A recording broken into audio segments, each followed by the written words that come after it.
After 20 years. By O.Henry. The policeman on the beat moved up the avenue impressively.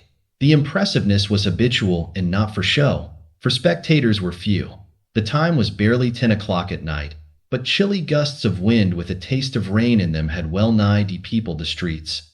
Trying doors as he went, twirling his club with many intricate and artful movements, turning now and then to cast his watchful eye down the Pacific thoroughfare, the officer, with his stalwart form and slight swagger, made a fine picture of a guardian of the peace.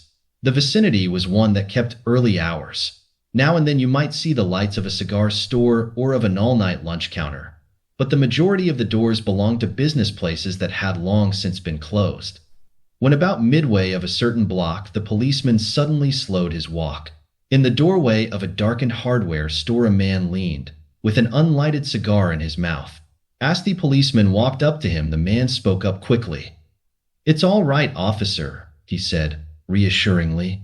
"I'm just waiting for a friend. It's an appointment made 20 years ago. Sounds a little funny to you, doesn't it? Well, I'll explain if you'd liquido make certain it's all straight. About that long ago, there used to be a restaurant where this store stands, Big Joe Brady's restaurant. Until 5 years ago," said the policeman. "It was torn down then." The man in the doorway struck a match and lit his cigar. The light showed a pale, square-jawed face with keen eyes and a little white scar near his right eyebrow. His scarf pin was a large diamond, oddly set. 20 years ago tonight," said the man, "I dined here at Big Joe Brady's with Jimmy Wells, my best chum and the finest chap in the world. He and I were raised here in New York, just like two brothers, together. I was 18 and Jimmy was 20. The next morning I was tow-start for the West to make my fortune. You couldn't have dragged Jimmy out of New York. Het-hot, it was the only place on earth. Well, we agreed that night that we would meet here. Again, exactly 20 years from that date and time. No matter what our conditions might be or from what distance we might have to come. We figured that in 20 years each of us ought to have our destiny worked out and our fortunes made, whatever they were going to be." "It sounds pretty interesting," said the policeman. "Rather a long time between meets, though, it seems to me. Haven't you heard from your friends since you left?" "Well, yes, for a time we corresponded," said the other. "But after a year or two we lost track of each other. You see, the West is a pretty big proposition, and I kept hustling around over it pretty lively. But I know Jimmy will meet me here if he's alive, for he always was the truest, staunchest old chap in the world. He'll never forget. I came 1,000 miles to stand in this door tonight, and it's worth it if my old partner turns up." The waiting man pulled out a handsome watch, the lids of it set with small diamonds. 3 minutes to 10, he announced. It was exactly 10 o'clock when we parted here at the restaurant door. "Did pretty well out west, didn't you?" asked the policeman. "You bet. I hope Jimmy has done half as well. He was a kind of plotter, though, good fellow was he was.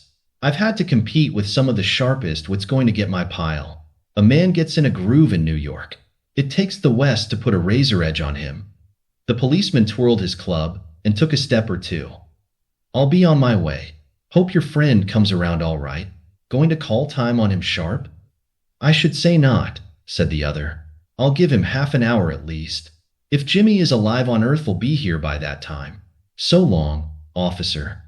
"Good night, sir," said the policeman, passing on along his beat, trying doors as he went. There was now a fine, cold drizzle falling, and the wind had risen from its uncertain puffs into a steady blow. The few foot passengers astir in that quarter hurried dismally and silently along with coat collars turned high and pocketed hands. And in the door of the hardware store the man who had come 1,000 miles to fill an appointment, uncertain almost to absurdity, with the friend of his youth, smoked his cigar and waited. About 20 minutes he waited, and then a tall man in a long overcoat, with collar turned up to his ears, hurried across from the opposite side of the street. He went directly to the waiting man. "Is that you, Bob?" he asked doubtfully. "Is that you, Jimmy Wells?" cried the man in the door. "Bless my heart!" exclaimed the new arrival, grasping both the other's hands with his own. "It's Bob, sure as fate. I was certain I'd find you here if you were still in existence. Well, 20 years is a long time. The old restaurant's gone, Bob. I wish it had lasted. So we could have had another dinner there. How has the West treated you, old man? Bully. It has given me everything I asked it for. You've changed lots, Jimmy. I never thought you were so tall by 2 or 3 inches. Oh, I grew a bit after I was 20. Doing well in New York, Jimmy? Moderately. I have a position in one of the city departments. Come on, Bob. We'll go around to a place I know of and have a good long talk about old times. The two men started up the street, arm in arm.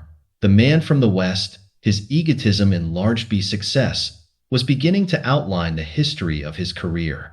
The other, submerged in his overcoat, listened with interest. At the corner stood a drugstore, brilliant with electric lights. When they came into this glare, each of them turned simultaneously to gaze upon the other's face. The man from the West stopped suddenly and released his arm. "You're not Jimmy Wells," he snapped. 20 years is a long time, but not long enough to change a man's nose from a Roman to a pug. It sometimes changes a good man into a bad one, said the tall man. You've been under arrest for 10 minutes, Silky Bob. Chicago thinks you may have dropped over our way and wires us she wants to have a chat with you. Going quietly, are you? That's sensible. Now, before we go on to the station, here's a note I was asked to hand you. You may read it here at the window. It's from Patrolman Wells. The man from the West unfolded the little piece of paper handed him.